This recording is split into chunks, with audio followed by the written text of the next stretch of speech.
Man, it's crazy to think that I'm fighting Dragon Quest golems inside Final Fantasy XIV. I'm so impressed with how far this game has come that it's doing all kinds of collaborations. Is someone messaging me? Hello there. We're a friendly FC that does raids, gatherings, events, and most especially ERP. All are welcome. ERP? Like, extreme raid parties? Huh. This community likes coming up with all kinds of terminology, don't they? Of course, it's to be expected with an MMO as big as Final Fantasy XIV. Online communities and online gaming often come hand in hand. You're bound to come across all kinds of interesting characters, creations, and situations you wouldn't normally encounter in any other game. I can't begin to count the amount of misadventures I stumbled upon based on random chance with other players. When I was playing the free trial for Final Fantasy XIV, I was doing a quest that required me to find some pots, and when it came to finding the final one, I had a really tough time. It was then a random player was passing by, noticed how lost I was, and then they directed me on where to go. After finding that pot, I bowed to them and we parted ways. This was one of the many memorable moments that sold me on the game. The fact that a random stranger was willing to help me out unprompted really blew me away, and gave me a glimpse at how interesting this community could be. Nurturing a healthy player base helps with the longevity of your online game, a lesson that a lot of companies have appeared to not understand with their so-called live service games, opting to make out-of-touch decisions that alienate the intended audience. Fortunately, Final Fantasy XIV remains strong as ever, celebrating its 10th anniversary with its new expansion, Dawn Trail, just being released this year on July 2nd, 2024. We actually wouldn't be here if not for its producer, Naoki Yoshida, and his plucky band of adventurous developers known as Creative Business Unit 3. It's actually crazy to think that when Final Fantasy XIV first launched in 2010, it was a commercial and critical failure that was on the brink of being shut down. When Yoshida came on board to save it, the first thing he did was talk directly to the audience, explain to them his goals with the struggling MMO, and was open to feedback. Because of that, he successfully relaunched the game as Final Fantasy XIV: A Realm Reborn in 2013, and the rest was history. After pulling off such a miracle, netting Square a very profitable return, it would have been easier for Yoshida-san to cut communication and keep pumping out content, but to this day he remains in touch with the game's core audience through conventions, streams and interviews. But believe it or not, FF14 wasn't exactly Yoshida's first foray into the MMORPG genre. Before he moved on to 14, he was actually a chief planner on the then upcoming MMO, Dragon Quest X: Rise of the Five Tribes, which is also still going to this day. But despite its critical acclaim in Japan, it still hasn't seen a Western release. Funnily enough, I wasn't actually aware that the 10th mainline entry was online only. At the time I saw it as a Wii exclusive and didn't think much of it. So how did it catch my attention many years later? Well, it was through a little mini-series called Thou Hast Had a Good Night's Sleep I Hope. A TV drama that focused on two players, Powder and Goro, who befriended each other through Dragon Quest X. After some altercations with Goro's living situation, Powder invites their online pal to live with them under the same roof. Two friends who met each other in an online game, meeting each other in person for the very first time. However, when the destined day arrives, the two friends come to realise that they are not who they appear to be. A very charming show that shows the potential of online gaming. What's very interesting about this one is that it was brought to us by the same team who worked on the Netflix series Final Fantasy XIV: The Father of Light, the show that originally got me and many others interested in Final Fantasy XIV. So today on Doc Discovers, we'll be taking a look at this mini-series and judging whether or not it has the same effect of drawing in interest for Dragon Quest X as its predecessor did for Final Fantasy XIV.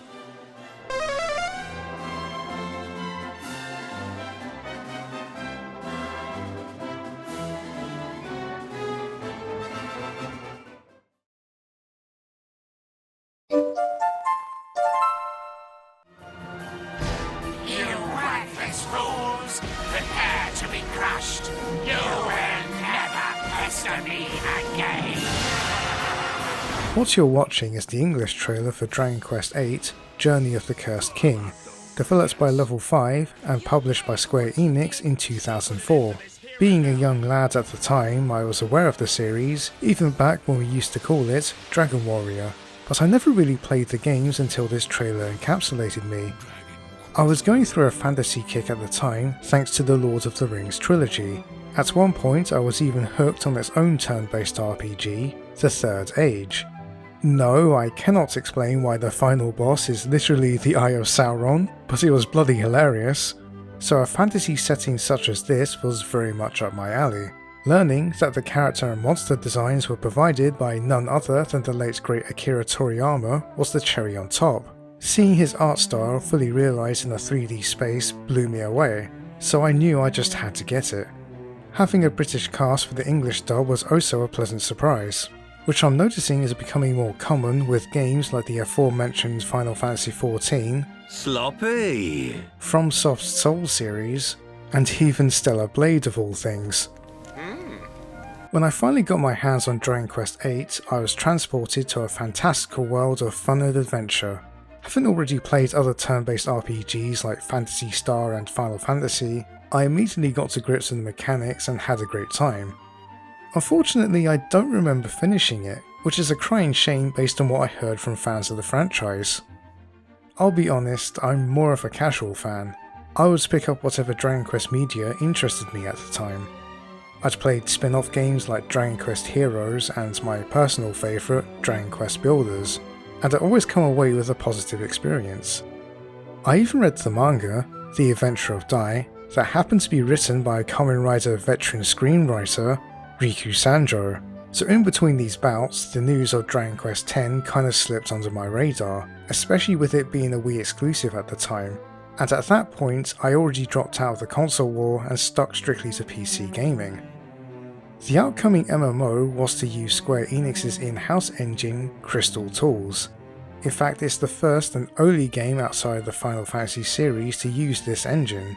The other games that used this was Final Fantasy XIV and yeah, that one. It's kinda crazy how quickly they ditched the engine in future entries. Final Fantasy XV had the Luminous engine, which died a painful death to Forspoken. I am imprisoned a million miles from home. Yeah, we can see. We know the f***ing plot. Then Square went all in with the Unreal Engine. Yet ironically enough, Dragon Quest X and Final Fantasy XIV are two of their most profitable games.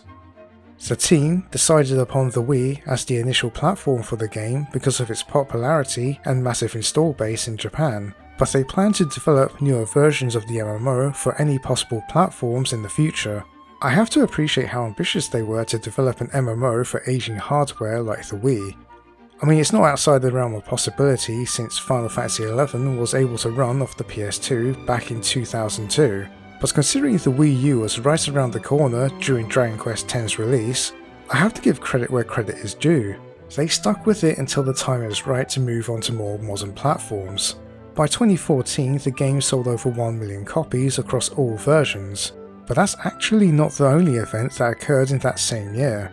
To help promote the game, Square Enix's own manga publishing company, Gang, decided to serialize a manga by the name of Thou Hast Had a Good Night's Sleep I Hope. It debuted on Square's online manga site, Gang Online, as well as its magazine, Young Gang, on June 20th, 2014.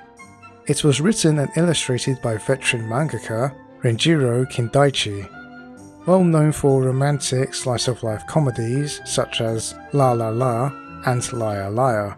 Her specialty is writing romances that originated from extraordinary unique circumstances. Most of the comedy comes with how absurd it tends to be. On top of this, Renjiro was an avid player of Dragon Quest X, which makes her the perfect fit for a story such as this one. The title of the manga, Thou Hast Had a Good Night's Sleep I Hope, works on a lot of levels. For one thing, it's a nod towards the line the innkeeper says if you sleep at the inn with the princess you recently rescued, pretty much sticking to its Dragon Quest roots, but it's also a great representation of the dynamic between our two protagonists. Admittedly, it is a bit of a mouthful, but the more I think about it, the more I like it.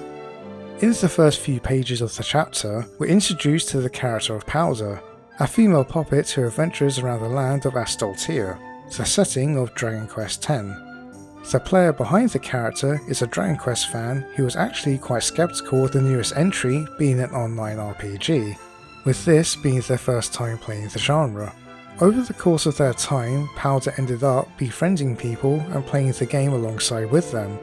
Eventually, Powder's friend, Marple, invites them to join their team, Heaven Slime, and since then it's been one adventure after another.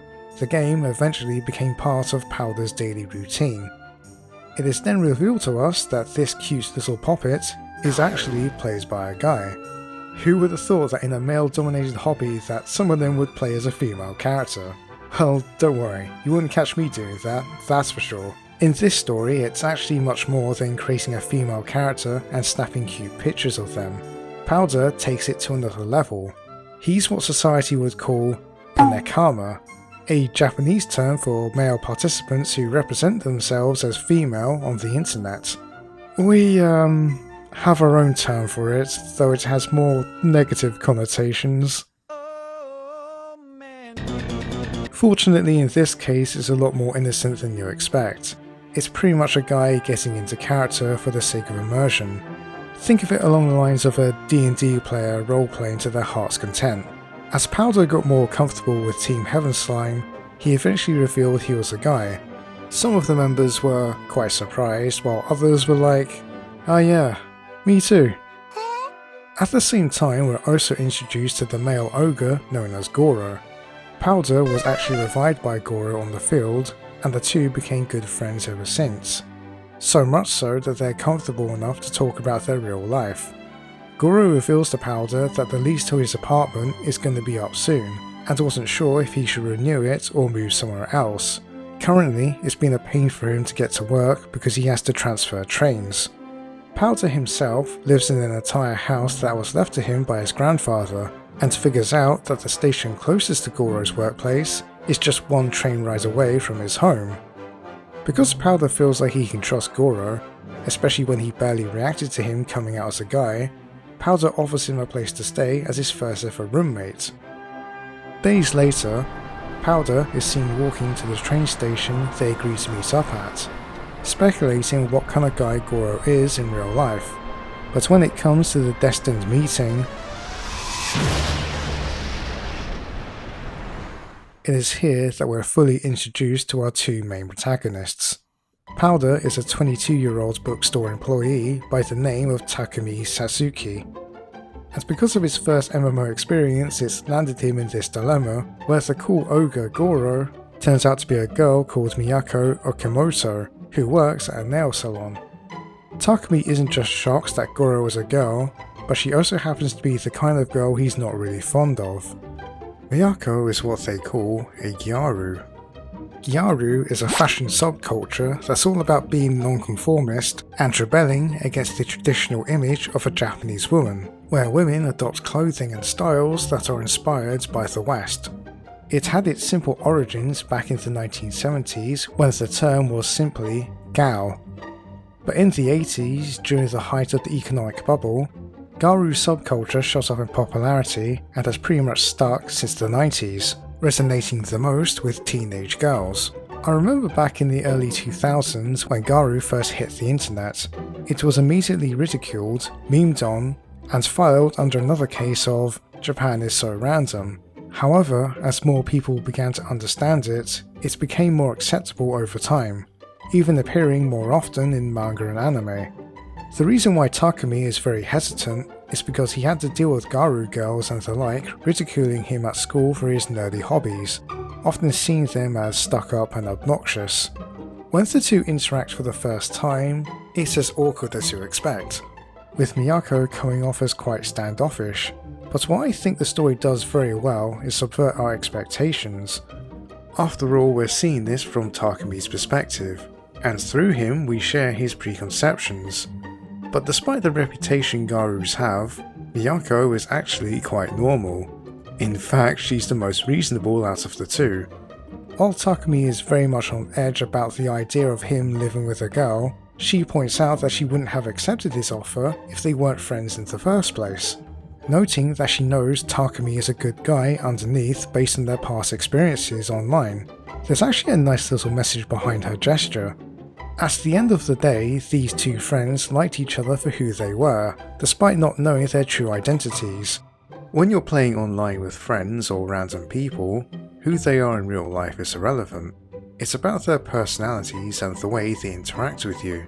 It doesn't matter what their lifestyle is or what personal opinions they have. Even if you were to disagree with them, you can still enjoy each other's company in a hobby such as video games. Despite Takumi being the stereotypical nerd and Miyako being a garu, they're both very likable characters with an interesting dynamic between them. They feel like friends you'd meet anywhere else, especially on the online space. I really like the little touch that they continue to call each other by their online handles despite living with each other. I'm actually impressed at how natural the relationship between Takumi and Miyako develops. It's easy to drag out the awkwardness for the sake of comedy, but they settle in with each other after a few chapters. Takumi eventually gets over his anxiety living with Miyako towards the end of the first volume. At the tail onwards is two friends going on fun adventures together, which I feel is the meat of the story. When I read through the introductory chapters, one of the first things that caught my eye is how informative it is when it comes to explaining how Dragon Quest X works. From its gameplay mechanics, its lore, and the way the player base behaves in the game. While Renjiro had the hardcore Dragon Quest fans in mind, she was also mindful enough to take the general audience into account, from non-gamers to casuals to even those who are strictly into single-player games. She does an excellent job drawing the reader into the world of online gaming without it feeling overwhelming. Each chapter not only focuses on whatever situations our characters have landed themselves in, but also a different aspect of Dragon Quest X. Most of the time the stories are connected to the game in some way or another. A nice little touch is that the chapter breaks come with a bit of trivia or useful gameplay tips, but it also works as a preview of what to expect from the upcoming chapter. For example, in chapter 13, it introduces the idea that you're bound to come across a player avatar that looks close to yours. The chapter itself is all about community events and gatherings, where Miyako learns about it for the very first time, and through her, we the reader learn what it takes to organise these get-togethers. It's impressive how in-depth it gets, even mentioning how a lot of players use Twitter to communicate. I'm quite surprised to see the subject of bots, inactive accounts, and the risk of running across spoilers be brought up too. Takumi decides to check out one of the events himself, which happens to be a Puppets meetup. This pretty much reminds me of the few times I run across a random Lalafell march in Final Fantasy XIV. In fact, there's a lot of moments throughout this manga that run parallel with my own experiences with FF14. In chapter 16, Powder is taking part in a quest that involves searching for the 7 mysteries of Astoltia, special events that occur at random intervals at certain locations. Because of their rarity, Pal hasn't actually seen any of them, while Goro has spotted 2. Noticing how frustrated Takumi is, Miyako offers to find the mysteries with him, to no luck whatsoever, as they joke that Takumi is just very unlucky. What stuck out to me was how they encounter friends or random players camping in the same place and they just end up hanging out. Again, this was also something that happened to me in Final Fantasy XIV. Whether I'd be waiting for a specific fate or tackling a difficult raid with randoms, we'd end up spending some downtime chatting about video games. In chapter 38 we see Takumi and Miyako get hyped up over collector's editions of the latest Dragon Quest game. And it reminds me of a couple I met through FF14 who does the exact same thing but with Final Fantasy games. I felt like I was going down memory lane despite the manga being based on a completely different game. Even if you never played Dragon Quest X, I feel like there's a lot in this manga to relate with, especially if you already have experience with online gaming or you're invested in a completely different MMO. I believe the language and imagery is quite universal. I really have to compliment how well it demonstrates the social aspect of online gaming as well. Outside of our main leads, we do focus on other characters. Some of the members of Team Heaven Slime have their moments too. In chapter 15 it's entirely focused on one of the members, Mario, who's guiding someone through their first ever MMO experience, and it acts like a nice little tutorial on how to get into Dragon Quest X, while at the same time we also learn about Mario's playstyle. It's actually really cool to see different approaches to online gaming being represented through these characters. The art itself is quite simplistic, yet cute and endearing at the same time.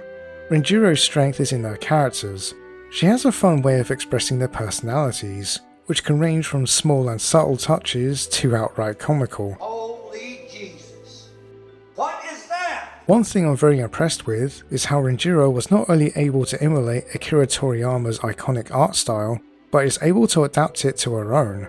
One thing she captured perfectly is Toriyama's playful nature. And yes, she does give her character a nice little cameo too. Every time the game is brought up in the manga, it's always brought a smile to my face. It's fun watching Powder and Goro embark on another adventure together with their friends, and I'd often forget that it's actually a bunch of people playing a video game. The focus is of course the relationship between Takumi and Miyako. For all its fun and whimsical nature, it's easy to forget that this is supposed to be a rom-com. Most of the story is told through Takumi's perspective, and through that we learn about his inner conflicts. Even after forming a tight friendship with Miyako, there's a part of him who isn't sure if he's the right guy to be seen with her in public. Despite wanting to pursue a relationship, it's his own insecurities that's holding him back. But over the course of the story, you know he's a generally good guy, and you want him to succeed. And thanks to his online buddies, he's able to overcome his fears. Miyako's arc is a little bit more subtle. When the two first met in person, the reader is left with the impression that she's just as concerned as Takumi is with the idea of a guy and a girl living under the same roof. But as she demonstrates later, she's fine with him since they've known each other through the game for a while now. We actually find out later that the reason why she came off as standoffish during that first meeting is because she was scared of being rejected by Takumi after the misunderstanding. Miyako is someone who's very into her hobbies, and considers Dragon Quest X as her special space. Unfortunately, her ex-boyfriend didn't see it that way, as they broke up because of it, which led to her fear of rejection. The reason why she's so comfortable with Takumi is because she gets to be with someone who shares the same love for video games. Two people who are opposite in personality and lifestyle brought together through Dragon Quest. It's a very interesting dynamic with a strangely wholesome touch to it. Honestly, I can't believe I just did a character analysis of a story that's all about promoting a video game, but it goes to show how much Renjiro Kendachi cared. And it really hammers home the idea that our favourite hobbies can bring the most unlikely people together. It's a very comfy read that's full of charm and character, with a very optimistic message attached to it. Our two protagonists are the heart of the story. They come off as very likeable, and you end up rooting for them to get together. Despite the manga being used as a promotional tool for Dragon Quest X, I never once felt like it got in the way of the story. It was naturally woven into the overall narrative, and you don't really have to have any prior knowledge of the series to get into it. You can read this in English through Square's very own app, Manga Up. So far it appears that they've translated 5 out of the 10 available volumes. Unfortunately, there doesn't seem to be any signs of them publishing physical copies, but at least we have something for now. Gotta count some blessings, especially since Square still hasn't shown any intention to bring the game the manga was based on over to the West. The localization overall is pretty solid. The core story, characters and themes are left mostly intact. Even a lot of explanations of Dragon Quest X's gameplay is clear and to the point. I personally like the creative way they explain Nakama as GIRL, guy in real life. The use of online lingo like IRL and normie surprisingly works well, especially in the context of online games. There were minor moments that kinda took me out of it, but they're far and few in between. Fortunately, the localization team haven't resorted to inserting outdated Reddit memes. If I were to complain, it would be the choice of title. It's changed from "Thou hast had a good night's sleep I hope" to "Rooming with a gamer gal," probably because Garu gal media is becoming more popular in the mainstream. I mean, I get it, but honestly the English title just feels so generic compared to its original, and I feel like you're losing something when you remove any reference to Dragon Quest. If or when you do decide to pick it up, I hope you'll have as much fun as I did reading through it, and maybe it piqued your interest in checking out the MMO. However, Square Enix themselves had bigger plans for the manga. During its ongoing publication, Netflix released a live-action drama based on Square Enix's other successful MMO, Final Fantasy XIV, that went by the name of Final Fantasy XIV: The Father of Light, and because of the show it managed to draw in a wider audience. After looking at the positive reception of The Father of Light, Square immediately knew where to take their Dragon Quest MMO.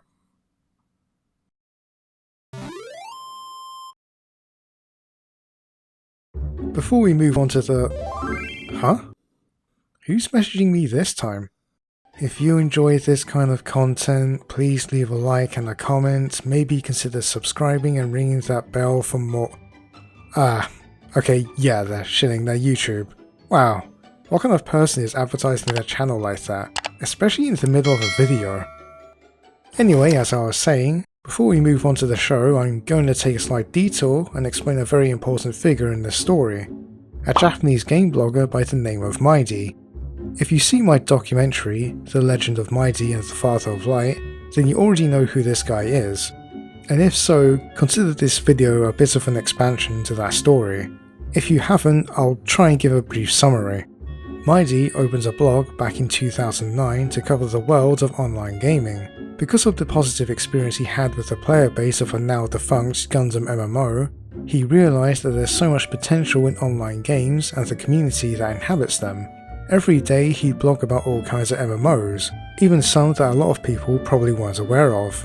What made him stand out was his upbeat, optimistic, and his genuinely entertaining personality. Whenever Maidy would write reviews, first impressions, guides, or just general observations, you knew they were his honest thoughts. Even if you were to disagree with some of his points, you'd still come away with an understanding of why he felt that way during his coverage. One thing I'd often appreciate about him is his optimism. Even after having a terrible gaming experience, of which he'd be the first to admit is objectively bad, he'll try to point out the positives. It's actually rare for him to get angry, and so when the occasion does arise, he tries to make it entertaining. A lot of people in Japan would read his blog just to see what he was up to, or to hear his thoughts on the latest game. I actually consider his blog the time capsule of so many MMORPGs that have come and gone, and I highly recommend giving it a read. His popularity began to rise when Final Fantasy XIV 1.0 first released. While everyone was justifiably dunking on it, he was one of the few players out there who believed in its true potential. When Naoki Yoshida took over development of 14, he'd often read Maidy's blogs for feedback. But what's really put him on the map was his series, The Father of Light, of which he secretly befriends his father in Final Fantasy XIV in hopes of reconnecting with him. It was such a big hit that Maidy caught the attention of a game developer by the name of Koichi Shibuya, who wanted to adapt his story into a live-action drama. The show was eventually greenlit by Naoki Yoshida himself and was released April 17, 2017 in Japan, and then, in the very same year, it was released worldwide on September 1st through Netflix to critical acclaim. This would have been a lot of people's first exposure to the MMO, and it's probably what convinced them to try the game out themselves. Speaking of, have you heard of the critically acclaimed MMORPG Final Fantasy XIV with an expanded free trial that you can play through the entirety of? What's remarkable about this show is its grassroots nature. I'm not just talking about the blog the show originated from, but the fact that its author, Maidy, was heavily involved in its creation. He didn't just oversee the scripts written by screenplay writer Kota Fukihara, but he was also involved in filming the in-game parts of the show. Everything you see here was made by Maidy and his free company. Those are the actual players. Yoshida did offer them server tools to help them with special effects, but Maidy's team refused, opting to do everything themselves. He wanted to show what the fans can do when they put their minds to it. Even under the supervision of TV director Kiyofumi Yamamoto, he wasn't as experienced when it came to filming something like a machinima, so it was a team effort to pull off Maidy's vision. A lot of the tricks they used during production is actually very ingenious and required a lot of patience. They would resort using all kinds of macros to emulate their characters speaking and emoting. They'd use tanks to lure away monsters from the filming locations. If they messed up a take and it becomes nighttime, they would actually sit there on location and wait until the day comes to try filming again. Considering that they'd never done this before, it's incredible how well these scenes looked. At first glance you think it's the work of the developers of the MMO, but no, these were made by the fans. It's really emblematic of Maidy's ideals that online gaming can bring everyone together. Because of its success, Square reached out to its producer, Koichi Shibuya, to see if he can do the same with Thou Hast Had a Good Night's Sleep I Hope, of which he agreed. Executive producers of The Father of Light, Tadayoshi Kubo and Hiro Maruyama, were brought on board along with scriptwriter Kota Fukihara, but they wouldn't be complete without the heart of the team, Maidy. Since Maidy is known for covering all kinds of MMOs, it should come as no surprise that he's an avid player of Dragon Quest X. In fact, there's a section of his blog dedicated to his experiences with the game. So Shibuya appointed Maidy the title of Game Supervisor. P-san, the producer of the drama, The Father of Light, was planning the drama Thou Hast Had a Good Night's Sleep I Hope. He was impressed with my experience in the drama The Father of Light and asked me to cooperate again, so I got involved. I told him to stop calling me Game Supervisor because it was too much of an exaggeration. Maidy, being a fan of Dragon Quest X, has of course read the manga as well. Funnily enough, his biggest motivation for working on this project was to see Powder live on TV. His role, much like before, involves filming the video game side of the show. In addition, he was also able to teach the actors involved how to play the game. When it came to filming the game footage, Maidy came across new challenges that were very much different than what he encountered when he first filmed for The Father of Light. In Final Fantasy XIV, there were a lot of tools available for the player base to use to express themselves, tools that Maidy's team took advantage of. Unfortunately, Dragon Quest X is limited in that area, causing Maidy to get a little bit more creative. In Final Fantasy XIV, you can add a character's point of view. It's easy to see where they're facing while they're talking, but Dragon Quest X doesn't have that. Also, Powder and Goro are Poppet and Ogre, so their heights are completely different. At first I struggled with how to make them face each other naturally and talk. What was interesting was the speech bubbles. When you use the chat in Dragon Quest X, the chat text appears as a speech bubble above the character.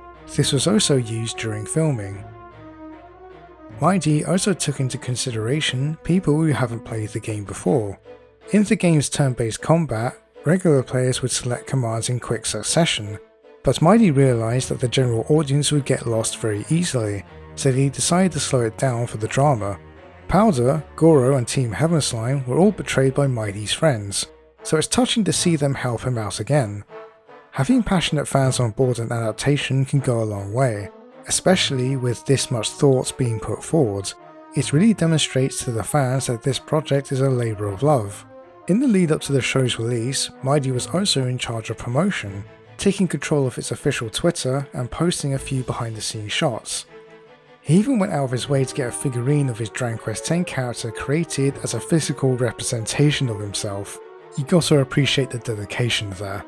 The show was released January 6th and ended February 10th, 2019. While the original team was all on board, there was actually one major change and that's in its director. This time we have veteran Ultraman director Kiyotaka Taguchi in charge of filming the live action segments. You're probably surprised as I was to learn that someone of his caliber is getting involved in a project that's admittedly a lot more smaller scale than his usual work, though I wouldn't be surprised if they had the exact same budget. Taguchi actually got his start in the industry as a VFX artist for works like Godzilla and Kamen Rider, so he gets to flex his VFX muscles in this show by using assets from Dragon Quest X and placing them into the live action space to great effect. Because of this, they're able to do a one-to-one adaptation of the manga's opening, and there were some minor additions I really appreciate.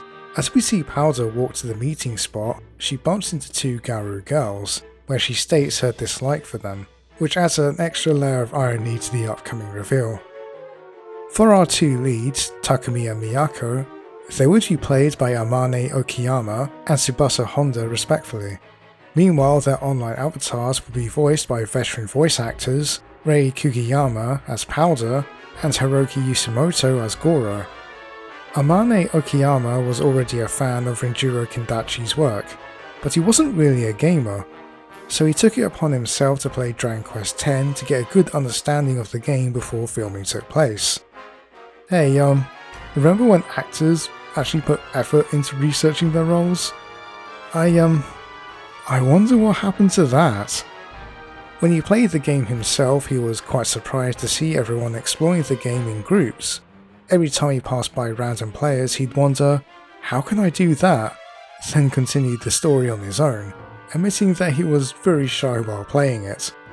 When portraying Takumi, he does play into the more awkward side to him, especially during interactions with Miyako and her friends, but when he's alone or with his own friends, he's a lot more relaxed. A lot of it comes down to his mannerisms. He really nails the body language, and as he gets used to being around Miyako, you can see him become more at ease over time. Tsubasa Honda, on the other hand, is someone who grew up with the Dragon Quest franchise, and is also a regular player of the MMO. During an interview, she cited the game's tough difficulty, teaching her about the harsh realities of life. When she puts it that way, I wonder what kind of perspective a series such as Dark Souls taught the youth who plays them. What is wrong with you? What? Can you just stab me?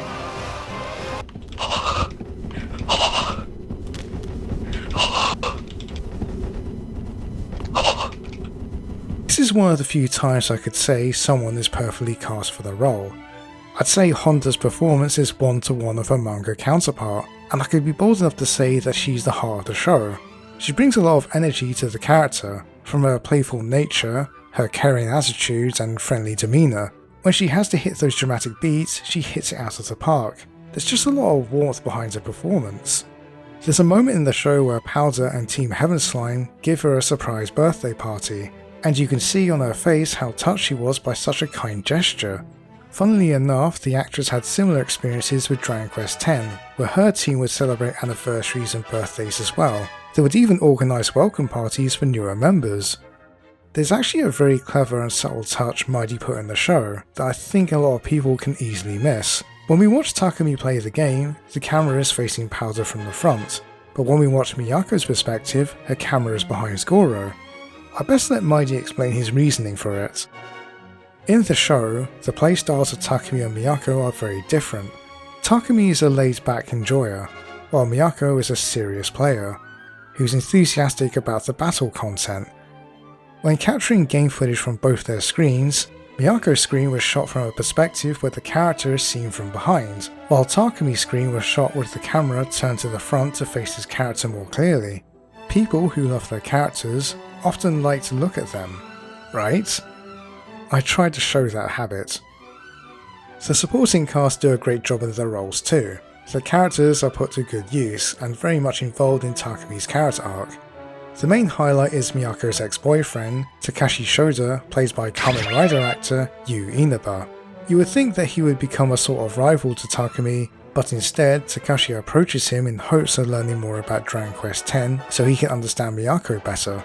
Despite both characters having an interest in Miyako, there's something really wholesome about these two complete strangers bonding over Dragon Quest. And because of the experience, Takashi realizes Takumi would be a better fit for Miyako. There's so many nice little moments like that throughout the show. I also appreciate them giving some screen time to the members of Heaven Slime. They actually help Takumi out quite a few times over the course of the story, and it really gives you that strong sense of camaraderie. The game itself and the friends he made in it gave him enough courage to start making connections in the real world, and his arc comes to a very satisfying conclusion. Be gone! Writer Kota Fukuhara does his best to keep the core story and the message intact for the adaptation. With the drama's shorter length, running at 6 episodes in total, he had to make some compromises with the script. A lot of the world building aspects and side stories were, unfortunately, cut out, but the main story beats are left in. I actually think he made them hit a lot stronger when compared to the manga. Since the main focus of the show is the relationship between Takumi and Miyako, Fukuhara is able to keep a tighter pace, allowing the audience to get more invested in their arc, and it makes for a stronger self-contained story. He not only adapted some of the chapters that were central to their relationship as faithfully as possible, but he managed to combine elements without the story feeling too cramped. Overall, I think the best way to describe this show is that it's more of a abridged and remixed version of the original story. However, Kota was able to slip in a few nods and Easter eggs to the manga. For example, in Volume 2, where the topic of the 7 mysteries were brought up, Miyako tells Takumi that she came across 2 of them. In the first few minutes of the first episode of the show, Goro tells Powder that he's only found 1. Chronologically, this makes a lot of sense because I can picture Miyako finding the second mystery between that chat and her moving in with Takumi. I really appreciate them trying their best to fit in at least a few references here and there. My only criticism would be that I would have loved to see more of the gameplay scenes.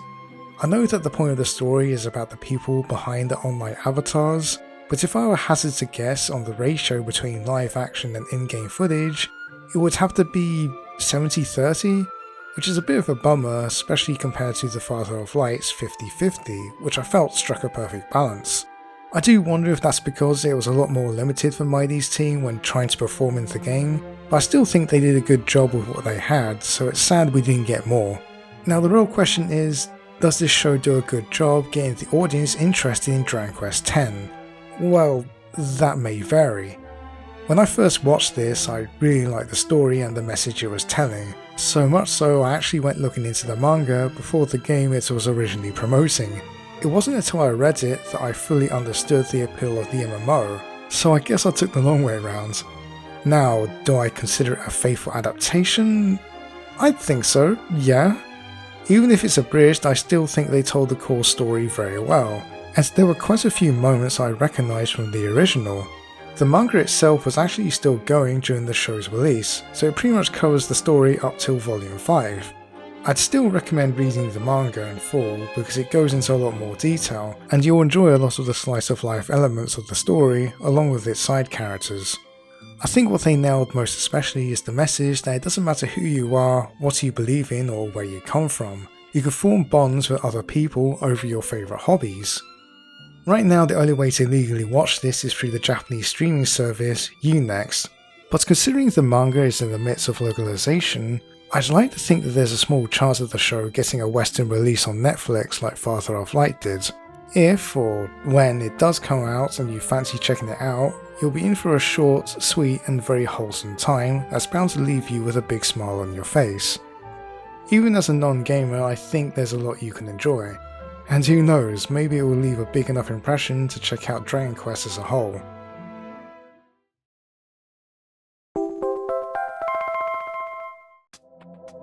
This is where I'd normally talk about what everyone's been up to since the manga and the live action drama. Unfortunately, it isn't all sunshine and rainbows. If you subbed to me because of my Maidy documentary, then you probably know where this is going. So heads up, it's gonna get a tad bumpy. I'll start with the more lighter news. The author of the manga, Rinjiro Kendachi, is still producing a lot of her unique and far out there slice of life stories. The latest featuring a zombie virus where people still retain their consciousness well after infection, which you'd think would be very contradictory, but is an interesting premise nonetheless. She's also very active on Twitter where she'd often share previews of her work, and I must say she's quite the character. It's also nice to see that she continues to play Dragon Quest X. The director of the live action drama, Kiyotaka Taguchi, and writer, Kyoto Fukuhara, would work together again in 2020 on the tokusatsu show Ultraman Z. When Taguchi was offered the role of main director, he wanted Fukuhara on board as head writer, so it looked as if they had a positive time working together on Thou Hast Had a Good Night's Sleep I Hope. Fukuhara also wrote a special episode for Kamen Rider Zio, so it looked like the start of a promising career in tokusatsu, which would have been great to have seen unfold, but unfortunately it wasn't meant to be. On May 17th, 2020, Kota Fukuhara tragically passed away to a brain hemorrhage at the age of 37. All of the episodes he wrote for Ultraman Z were already done before then, but it's still surreal to think that it would be his last project. Everything he wrote had a lot of thought and passion behind it.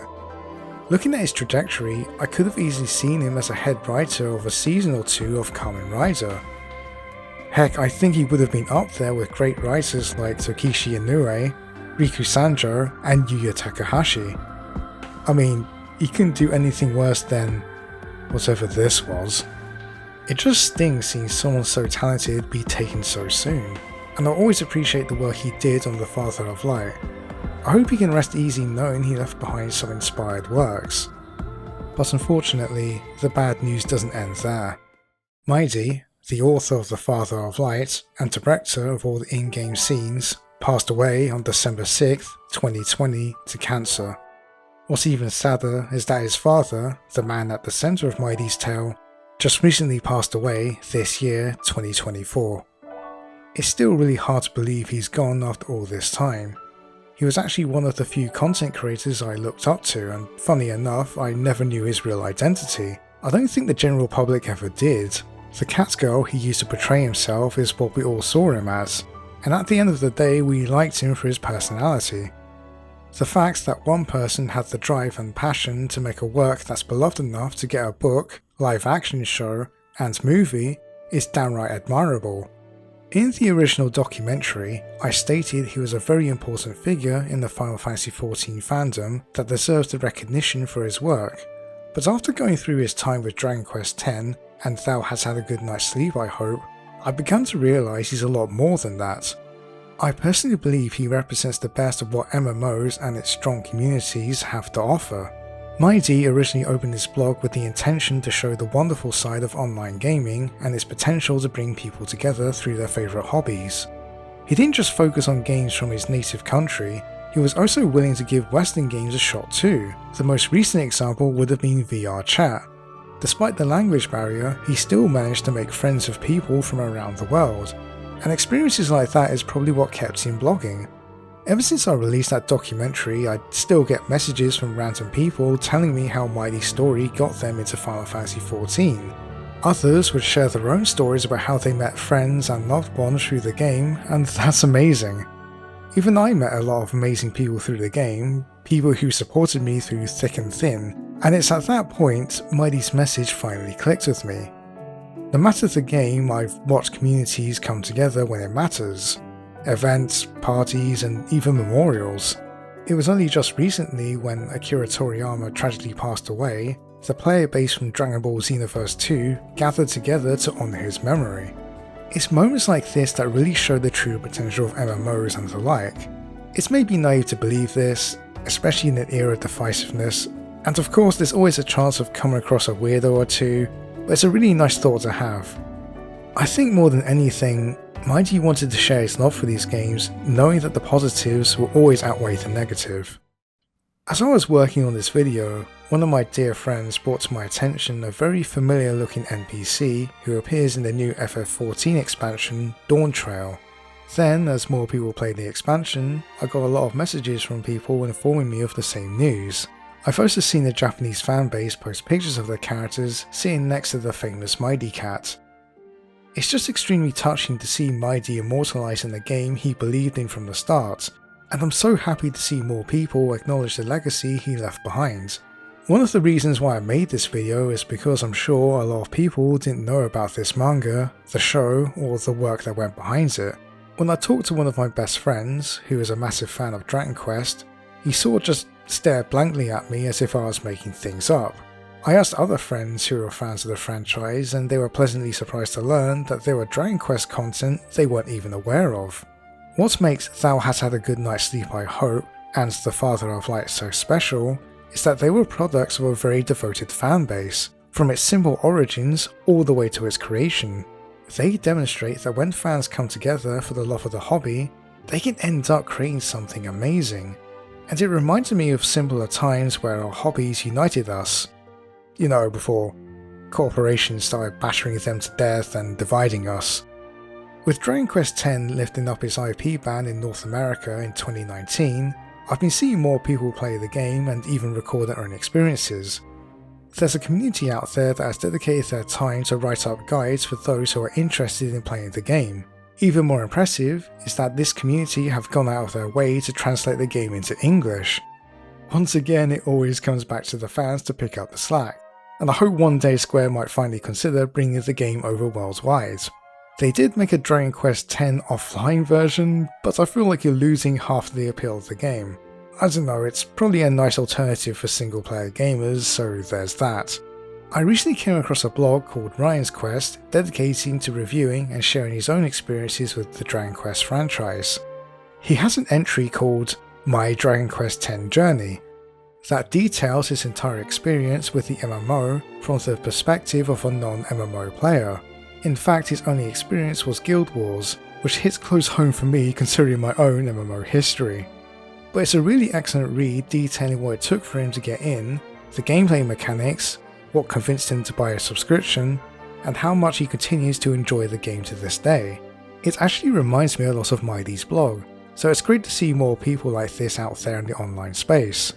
Ryan also has a long, detailed review and summary of Dragon Quest X and its many expansions up on his YouTube. You can really tell how infectiously passionate he is for the game, so much so that I ended up marathoning his entire series, and if you're on the fence I recommend checking his videos out.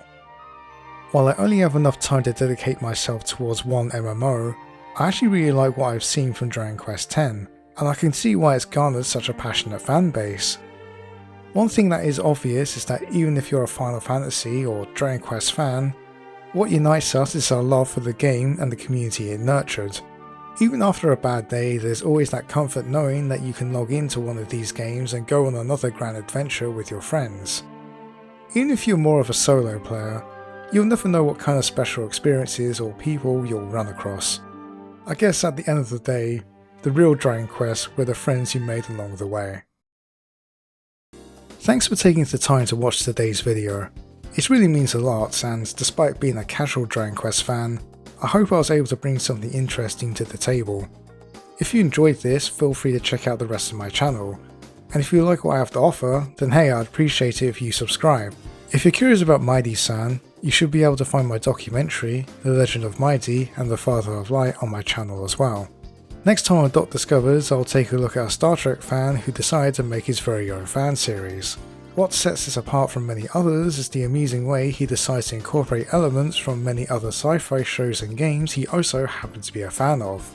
The cherry on top is that he stars as the main character, a starship captain who also happens to be a Jedi, and the alien Time Lord known as the Doctor. As you can probably imagine, this is pure fanfiction in every sense of the word, and it's glorious. But until then, I think I'll get back to doing my dailies. With the new expansion out, I've got a lot of catching up to get to, and I'm spending most of my time playing around with the new Viper job. I guess we all have our own priorities in the end. Huh? Another message? We have a dance party happening at our FC house. We have a sexy DJ producing some hot beats. We're even open for ERP, adults only. Sexy DJ? ERP? Oh, I get it now. I didn't even know this game was capable of electronic rave parties. Hey, wait. What are they doing with that couch? Oh my god!